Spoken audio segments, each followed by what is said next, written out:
वासुदेवाय वासुदेवाय वासुदेवाय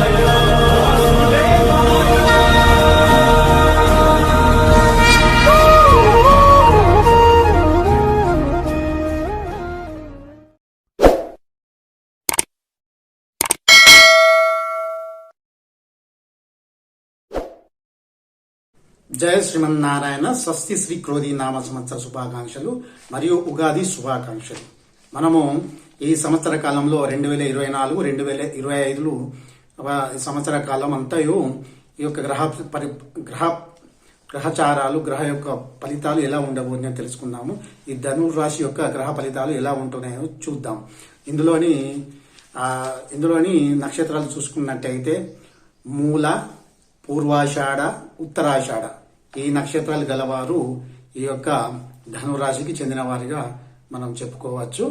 అయితే ఇందులోని మూలా నక్షత్రం వారికి వారి యొక్క గుణగణాలు చూసినట్టయితే చాలా ఉత్సాహంగా ఉంటారు. ఒక ఎగ్జాంపుల్ గా తీసుకున్నట్టే మనకు ఒక ఉద్యోగం పోయిందనుకోండి, తీసేశారు ఉద్యోగం నుంచి, మళ్ళీ వెంటనే ఆ ఉద్యోగం వెతికి చేస్తూ ఉంటాడు అన్నమాట. అది మూల నక్షత్రంలో జన్మించిన వారి యొక్క గుణగణాలు అలా ఉంటాయి. తద్వారా నేను అన్ని గుణగణాలు ఇప్పుడు నేను చెప్పడం లేదు కానీ ఇప్పుడు ఈ ధనురాశి వారి యొక్క ఫలితాలు తెలుసుకుందాము. అది తర్వాత నేను వివరిస్తాను ఇది గుణగణాలు అనేటివి. తద్వారా ఇందులోని మూలా నక్షత్రం వారికి 4 పాదాలు, తద్వారా పూర్వాషాఢ వారికి 4 పాదాలు, ఉత్తరాషాఢ 1వ పాదం. ఈ 3 నక్షత్రాలు అయితే ఏ నక్షత్రంలో మీరు జన్మించారో చూసుకొని మీరు ఈ ధనురాశి వారి యొక్క గుర్తించబడతారు. అయితే మరి అందరికీ జన్మపత్రికలు ఉంటాయండి. మరి మేము పేర్లు మీద చూసే వాళ్ళు లేరు కదా, మేము ఎలా చూసుకోవాలి, ఈ యొక్క నామధేయ ప్రకారం ఎలా చూసుకోవాలి అని అంటే అది కూడా మీకు ఏ అక్షరాలతో అయితే మీరు పిలువబడుతున్నారో మీ యొక్క అమ్మ నాన్నలు పూర్వం మీకు ఏదైతే నామకరణం చేశారో అలాంటి అక్షరాలు గల వ్యక్తులు ఎవరైతే ఉన్నారో అవి మీకు ఆ వ్యక్తులను అలాంటి పేర్లు ఉన్న ఈ అక్షరాలను మీకు ముందుగా వివరిస్తాను. ఇది ధనురాశి వారికి మూల నక్షత్రం అని చెప్పంటే ఈ యొక్క అక్షరాలు ఏమిటి అని చెప్పంటే మే, యో, భా, బి, బా, బి ఈ 4 అక్షరాలు. ఈ 4 అక్షరాలు గలవారు ఎవరైతే ఉన్నారో మూల నక్షత్రానికి చెందినవారు. తద్వారా పూర్వాషాఢ భూ, ధ, భ, ఢ ఈ 4 అక్షరాలు. ఈ 4 అక్షరాలు గలవారు పూర్వాషాఢ నక్షత్రానికి చెందినవారు. తర్వాత ఉత్తరాషాఢ భే, బో, జా, జీ ఈ అక్షరాలు గలవారు ఉత్తరాషాఢ నక్షత్రానికి చెందినవారు. ఇవి ఏవైతే ఉన్నాయో ఈ అక్షరాలు మొత్తం కలిపితే వచ్చేవి ఈ 3 నక్షత్రాలు. ఈ 3 నక్షత్రాలు అయితే మీరు ఏ అక్షరం వారు ఏ నక్షత్రానికి చెందినవారు మీరు గుర్తుంచుకోవాల్సిందిగా కోరుచున్నాను. తర్వాత ఇది తెలుసుకొని మీ యొక్క జాతక రీత్యా మీరు చూసుకోవచ్చు. తద్వారా ఇప్పుడు మనకు ఈ ధనురాశి వారికి ఈ సంవత్సర కాలంలో ధనము అంటే ఆదాయము, వ్యయము, ఖర్చు, రాజ్య పూజిత, అగౌరవము ఇవి ఏ స్థానంలో ఉన్నాయి, ఎలా ఉన్నాయో ఇప్పుడు తెలుసుకుందాము. ఇప్పుడు ఈ ఆదాయం అయితే 11% ఉన్నది. ఈ సంవత్సర కాలంలో మీరు చేసే వృత్తులు కానీ, వ్యాపారం కానీ, ఉద్యోగం కానీ, ఏదైనా కూలి పని కానీ, మీరు చేసే ఎలాంటి పనులైనా రైతు అంటే వీరు మనం పంట పండించే పంటలో కానీ మీకు వచ్చే లాభం ఎంత ఉంటుందండి అని చెప్పంటే ఈ స్వస్తి శ్రీ క్రోధినామ సంవత్సరంలో ఆదాయము 11% మాత్రమే ఉంటుంది. తద్వారా వ్యయము 5%. అంటే ఖర్చులు ఎలా అని చెప్పంటే మీరు సంపాదించేదానికన్నా అందులో సగానికి సగము తక్కువగానే ఉందని చెప్పుకోవచ్చు. వ్యయము 5% ఉన్నది. అంటే 6% మీకు మిగులుబాటు అవుతుంది. మీరు ఆ యొక్క మిగిలిన దానితో మీరు ఏది ఇతరత్ర భూములు కానీ, వాహనాలు కానీ, స్థిరాస్తులు కొనుక్కునే అవకాశంగా ఎక్కువగా ఉంటుంది. తద్వారా రాజ్య పూజిత మీకు 7 గౌరవం అనేది చాలా ఎక్కువగానే ఉంది. మీకు మీ సంఘంలో కానీ అది కానీ మీకు పూజింపబడే వ్యక్తులు కాబట్టి మీకు చాలా గౌరవంగానే ఉంటుంది. ఇది 7% మాత్రము మీకున్నది. తర్వాత అగౌరవం ఎంత శాతం ఉందని అంటే మీకు 1% మాత్రమే ఉన్నది. అంటే చాలా తక్కువగా ఉన్నది. మీరు ఎక్కువ కీర్తింపబడతారు. కాబట్టి మీరు ఈ సంవత్సర కాలంలో మంచిగానే ఉంది అని చెప్పుకోవచ్చు. ఓన్లీ దీని పరంగా మాత్రమే, ఇంకా మన గ్రహచార ఫలితాలకు మనం లోపలికి వెళ్ళలేదు, విశ్లేషణ చేయలేదు. కాబట్టి ఇప్పటి వరకైతే చెప్పిన దానికి బట్టి మీరైతే అగౌరవం కూడా తక్కువ ఉన్నట్టే, కొద్దిగా మంచిగా ఉన్నట్టే చూసుకుందాం. తద్వారా ఈ రాశి వారికి ఇప్పుడు మనం తెలుసుకుందాం ఏమిటి అంటే మన సంవత్సర కాలంలో జరిగే గ్రహచారాలు గ్రహ ఫలితాలు ఎలా ఉండబోతున్నాయని మీకు వివరిస్తాను.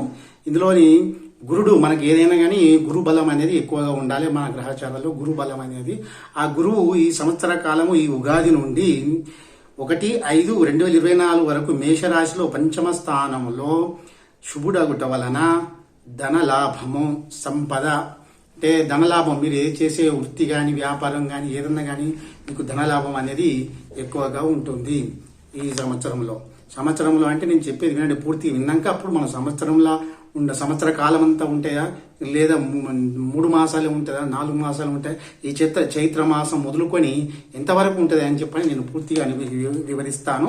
తద్వారా చేయి వృత్తి అందు అభివృద్ధి, మీరు చేసే పని ఏదైనా ఉంది కానీ సక్సెస్ అనేది మీకైతే సాగుతుంది.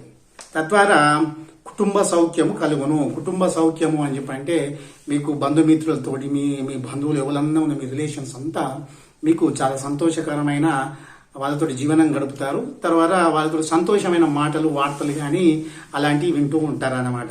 తద్వారా 2/5/2024 ఈ సంవత్సరం వరకు వృషభ రాశిలో 6వ స్థానంలో అశుభుడవట వలన దారిద్ర్య పుత్ర అంటే పుత్రుడు తోటి విరోధం అనేది ఎక్కువగా ఉంటుంది. అయ్యో ఇది ఇంతకుముందే చెప్పారు కదండి చాలా బాగుంటది అని చెప్పండి అని ఒక నెల మాత్రమే మీకు బాగా ఉంటది, చైత్ర మాసంలో మాత్రమే మీకు బాగుంది, వచ్చే మాసం నుంచి చాలా కొంచెం బాగలేదని చెప్పుకోవచ్చు. ఈ గురుబలం అనేది మనకు 6వ స్థానంలో అశుభుడవటం వలన ఇవి జరిగే ప్రమాదాలు. కాబట్టి తిరిగి తర్వాత విరోధం అంటే మీ పిల్లలతోటి మీకు కుటుంబంలో మీ పిల్లలతోటి విరోధం అని ఉంటుంది. తర్వాత మీరు బయట మీ బంధువులతో కానీ మీ యొక్క నగరంలో ఉన్న కానీ మీ ఇంటి వారి మీ పక్క వారితోటి కానీ మీ నైబర్స్ తోటి కూడా గొడవలు పడే అవకాశం ఎక్కువ ఉంటుంది. తర్వాత చోరుల వలన భయము మీకు ఏది భయభ్రాంతులకు గురి చేసే ఎక్కువ కాలం కూడా ఉండొచ్చు. తర్వాత శని చూసుకున్నట్టయితే మీకు ఈ సంవత్సర కాలంలో కుంభరాశిలో 3వ స్థానంలో అశుభుడవటం వలన సౌఖ్యము సంతోషం అని చెప్పంటే మనకు శని అనగానే మీకు చాలా మంచి చేయడు కదా అని చెప్పంటే శని ఆయన ఒక స్థానంలో బట్టి మీకు మేల కీడ చేయడం అనేది జరుగుతుంది శనీశ్వరుడు. కాబట్టి మీకు శనీశ్వరుడు ఈ ధనురాశి వారికి ఈ సంవత్సర కాలంలో అనుకూలంగానే ఉన్నారని చెప్పుకోవచ్చు. తర్వాత సంతోషము బుద్ధి బలము, మీకు సంతోషము బుద్ధి బలము కలుగుతుంది. తద్వారా ప్రయత్న కార్యములందు జయము జరుగును. మీ యొక్క ప్రయత్నం చేయండి మీకు జయమే జరుగుతుంది. దేని వలన అని చెప్పనంటే ఇది మన శని గ్రహం వల్ల మీకు మంచి జరుగుతుందని చెప్పుకోవచ్చు. తద్వారా ఆరోగ్యము కలుగును. తర్వాత ఆరోగ్యం సుఖ సంతోషాలతోటి ఉంటారు. తర్వాత రాహుగ్రహం మనకి ఎలా ఉండబోతుంది అని చెప్పారంటే రాహువు ఈ సంవత్సరం నుండి మీనా రాశిలో 4వ స్థానంలో అశుభుడవటం వలన స్త్రీ మూలకైన కలహాలు ఒకటినండి. అంటే స్త్రీల వలన బాధలు, అంటే మీ ఇంటి లక్ష్మీదేవి అయిన మీ అమ్మగారు కావచ్చు, తర్వాత ఇతరస్థ స్త్రీల వల్ల కూడా కావచ్చు, బయటి స్త్రీల నుంచి కూడా కావచ్చు, కొద్దిగా ప్రమాదం జరిగే ఎక్కువ అవకాశం ఉంటుంది. అంటే రాహు అంటేనే అంటే రాహు కూడా కొన్ని సమయాల్లో మంచిగా చేస్తాడండి, అట్లా అందరికీ చెడు చేయాలని ఏం లేదు. కాబట్టి ఈ ధనురాశి వారికి ఈ సంవత్సర కాలంలో రాహు నుంచి చాలా అనుకూలంగా లేదు అని చెప్పుకోవచ్చు. తర్వాత మీ యొక్క ప్రయత్నములు ఫలించకుండా ప్రయాణములు కలుగును. మీ యొక్క ఏ ప్రయత్నం చేసినా కానీ మీకు సఫలం అనేది జరగదు. కొన్ని అనివార్య కారణాల వల్ల మీరు చేసే పనులన్నీ వాయిదాలు పడుతూ వస్తూ ఉంటాయన్నమాట. తర్వాత కేతువు ఈ సంవత్సర కాలంలో కన్యా రాశిలో 10వ స్థానంలో అశుభుడవటం వలన మనస్సుకు సంతోషం అంటే మీరు చేసే పనిలో సంతోషం ఉన్నది అని చెప్పుకోవచ్చు. తద్వారా ఆనందము, సదానందము, శరీర బలము ఇవన్నీ మీకు జరుగుతూ ఉంటాయి. తర్వాత మీ యొక్క కష్టములు కూడా, కష్టములు అంటే మీరు కోర్టులో కేసులు ఉన్నా కానీ, ఇది ఉన్నా కానీ, ఎలాంటి కేసులు ఉన్నా కానీ, తప్పుడు కేసులు ఉన్నా కానీ మీకు అవన్నీ అంటే మీ దారి మంచి దారి అవుతుంది అన్నమాట. అంటే మీకు శుభాలే జరుగుతాయి, మీరు కోర్టులో విజయం సాధిస్తారు. తద్వారా మీరు ఏదైనా పని తలపెట్టినా కానీ అది సుఖముఖంగా పనిచేస్తుందని చెప్పుకోవచ్చు. తద్వారా మీరు అంటారు కదా, ఇప్పుడు 4 గ్రహాలు మనం ఎలా ఉండి అని చెప్పని సంవత్సర కాలం చూసుకున్నట్టయితే, అయ్యగారు మీరు ఒక గ్రహమే మంచిగా ఉంది, ఒక గ్రహమే మంచిగా లేదు అని వీళ్ళు చెప్పుకుంటూ వస్తున్నారు. ఎలాంటిది అని చెప్పంటే, మీకు 2 గ్రహాలు అనేటివి అనుకూలంగా లేవు, మిగతా గ్రహాలు అయితే అనుకూలంగా ఉంది. గురుబలం కూడా బాగానే ఉంది. కాబట్టి ఈ సంవత్సర కాలంలో మీకు బాగానే ఉందని చెప్పుకోవచ్చు. ఈ యొక్క మిగతా ఉన్న గ్రహాల యొక్క దోషాలు తొలగిపోవాలంటే మీరు యొక్క శివనామము జపించండి.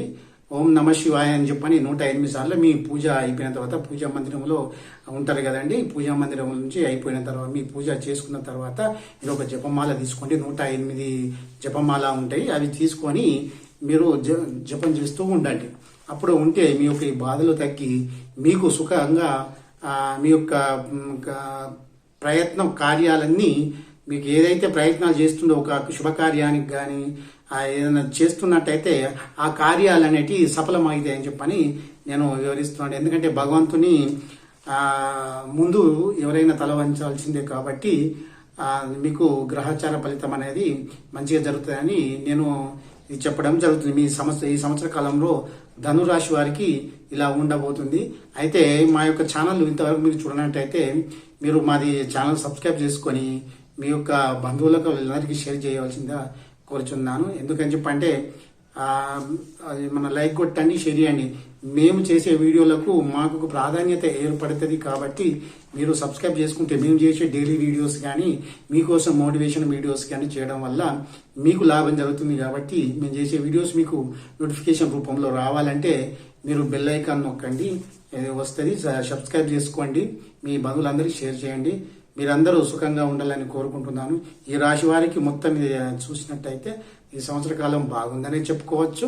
కానీ కొద్దిగా మీకు విభేదాలు అంటే కొన్ని 2 గ్రహాలు మాకు మంచి అనుకూలంగా లేకున్నా నేను మీకు ఇంతకుముందు చెప్పిన ఓం నమ శివాయ అనే జస్ట్ ఈ నామాన్ని జపించండి 108 సార్లు, మీకు మంచి జరుగుతుంది. జయ శ్రీమన్నారాయణ. జయ జయ శ్రీమన్నారాయణ.